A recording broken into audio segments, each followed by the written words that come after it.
¿Qué tal, profesor? Buenos días o tardes. En este caso voy a hablarle de lo que es la prisión preventiva. El estudiante quien está explicando este video es Valeria Ramírez.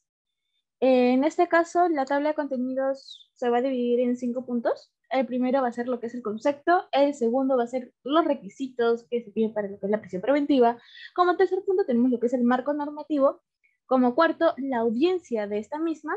Y en punto número 5, que son los pros y contras de la prisión preventiva. En este caso vamos a ver qué es la prisión preventiva, ¿no? O sea, el concepto, mejor dicho, ¿no?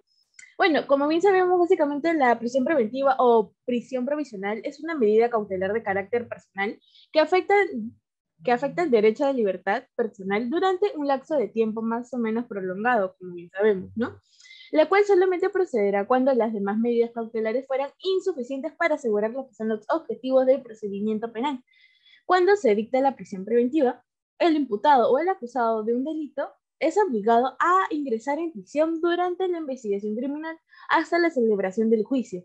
Esto hace cuando, corrección, esto se hace cuando existe un riesgo de fuga que puede poner en peligro el cumplimiento de la pena en caso de que el juicio finalizase con una sentencia de culpabilidad. Acá vamos a hablar sobre una frase que lo dijo el señor Arturo Zabaleta, quien afirma que la prisión preventiva es una situación permanente y definitiva por la que se priva judicial y formalmente al inculpado de su libertad durante el tiempo que se estime conveniente a los fines de justicia. Bueno, como bien sabemos, la prisión preventiva o provisional, de acuerdo con la doctrina, es una medida cautelar que tiene como función asegurar lo que es el normal desarrollo del proceso y, eventualmente, el concluir de este. La aplicación de una pena privativa de libertad, es decir, su finalidad estriba, es el que el proceso fluya normalmente y si al concluir este se acredita una responsabilidad penal por parte de la autoridad judicial, que se aplica la pena con toda certeza. Como segundo punto tenemos lo que son los requisitos. Se puede decir que estos son los criterios, básicamente, por lo general bastante parecidos, ¿no? En todos los países, tanto extranjeros como latinoamericanos. Primer punto es que haya fuertes indicios de culpabilidad, que exista riesgo de fuga que pueda poner en peligro el cumplimiento de la pena. Tercer punto, que pueda destruir pruebas, suponga un peligro para la víctima o para evitar que pueda cometer otros hechos delictivos. Normalmente la prisión preventiva se decreta cuando no existe otro método más eficaz, ¿no? Es la última opción y preferible utilizar otras medidas cautelares de menor entidad, como por ejemplo el arresto domiciliario o una caución económica, que en este caso es una fianza, ¿no? Luego tenemos como tercer punto lo que es el marco normativo. En este caso, como ya se explicó anteriormente, la prisión preventiva es la medida cautelar personal más radical ya activa. Es por ello que el legislador ha establecido puntuales exigencias, no requisitos, por así decirlo, objetivos y concurrentes previstos en el artículo 268 numeral del Código Procesal Penal, o CPP, por sus siglas. Para su aplicación, tales como el primer punto, tenemos lo que es la existencia de fundamentos y graves elementos de convicción suficientes que vinculen al imputado con la comisión del delito investigado. Ajá.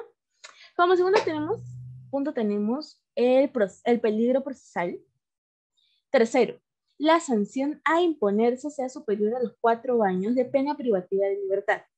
Como cuarto punto tenemos la existencia de razonables elementos de convicción acerca de la pertenencia del imputado a una organización delictiva o su reintegración a la misma.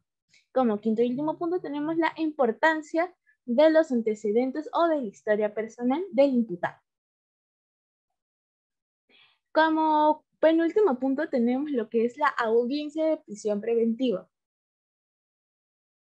Estos van a ser como que los pasos, por así decirlo, que se llevan durante este proceso, ¿no? Recibido el requerimiento de prisión preventiva, el juez de investigación preparatoria, dentro del plazo de 48 horas, o sea, 2 días, deberá señalar fecha para la audiencia de prisión preventiva. En esta audiencia deberán estar presentes de manera obligatoria el fiscal, el imputado y su abogado defensor. de no contar con su abogado de su elección, se le nombrará un abogado de oficio al imputado para realizarse la audiencia, obviamente.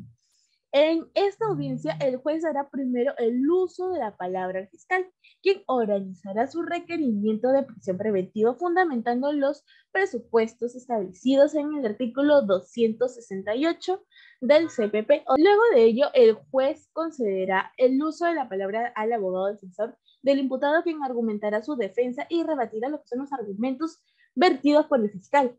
Escuchadas las partes del juez de la investigación preparatoria, emitirá su respectiva resolución de declarar fundado el requerimiento. Este deberá estar especialmente motivado con expresión sucinta de la imputación, de los fundamentos de hecho y de derecho que los sustenten, y la invocación de las citas legales correspondientes si el juez de la investigación preparatoria no considera fundado lo que es el requerimiento de prisión preventiva, optará por la medida de comparecencia restrictiva o simple, según sea el caso, ¿no? Dependiendo de ello. Y por último tenemos los que son los pros y contras de la prisión preventiva. En este caso acá tenemos la prisión preventiva o el sometimiento por parte del Estado de una persona sospechosa de haber cometido un delito a una medida de privación de libertad previa a la comprobación judicial de culpabilidad. Suele describirse como un enfrentamiento entre dos intereses igualmente valiosos. Por un lado, la defensa del principio de presunción de inocencia, por el cual nadie puede ser considerado ni tratado como culpable hasta que sea comprobada lo que es su responsabilidad. Por el otro lado, tenemos la responsabilidad del Estado de cumplir su obligación de perseguir y castigar la comisión de hechos delictivos y de la violación de valores jurídicos protegidos mediante la garantía de que el imputado estará presente durante el juicio en su contra. La investigación se puede llevar a cabo sin obstaculizaciones indebidas y que aquellos que sean encontrados penalmente responsables cumplan con la pena impuesta. Por otro lado, los riesgos son claros en ambos sentidos. Una persona sometida a prisión preventiva que resulta siendo inocente verá su derecho a la libertad seriamente restringido, además del daño inevitable a sus relaciones familiares, sociales y hasta laborales, ¿no? Por otro lado, una persona que enfrenta un proceso de libertad con intención de boicotearlo podría con relativa facilidad frustrar lo que es la obtención de justicia, sea mediante la fuga o la manipulación y la obstaculización de la actividad probatoria. En este caso, en el Perú, este conflicto se da en un contexto muy particular, por así decirlo, cuando básicamente fue en julio del año del 2006, que se inició un proceso de reforma procesal penal a través de la implementación de un nuevo código penal aprobado en el 2004, en adelante como las siglas como NCPP 2004. El mismo ha sido implementado a lo largo del país de manera progresiva y para junio del 2012 ya era aplicado ya en 21 distritos judiciales, quedando pendientes los distritos de Loreto, Ucayali, Lima y Callao. Estos cuatro. La entrada en vigencia del nuevo código en un distrito judicial ha implicado la instauración de numerosos cambios en materia de justicia penal dirigidos a encontrar el equilibrio entre una mayor eficiencia procesal y por un lado y el pleno respecto a las garantías judiciales y constitucionales de sus actores. En ese sentido, sus actores, la principal característica de dicha reforma procesal penal es el reemplazo del modelo inquisitivo por el modelo acusatorio, donde se establece una metodología basada en la oralidad como garantía principal del proceso penal para la obtención y el procesamiento de la información para adoptar lo que son las decisiones jurisdiccionales, ¿no? Además, se establece la clara separación de funciones de investigación entre la policía y la fiscalía, en virtud de la cual el fiscal es quien dirige la investigación durante todo el proceso, trabajando conjunta y coordinadamente con la Policía Nacional, quien prevé una investigación técnico-cooperativa, y la igualdad de armas, estableciendo que la defensa ejerza un rol activo en su presencia en todas las instancias del proceso penal, a manera de debates contradictorios ante la presencia del juez. De ahí que en el propio texto del nuevo Código Procesal Penal del 2004 se reconozca el carácter acusatorio, oral y público y contradictorio del nuevo proceso. Es básicamente toda mi exposición acerca de lo que es la prisión preventiva y esos son los puntos en los cuales yo he resaltado, ¿no?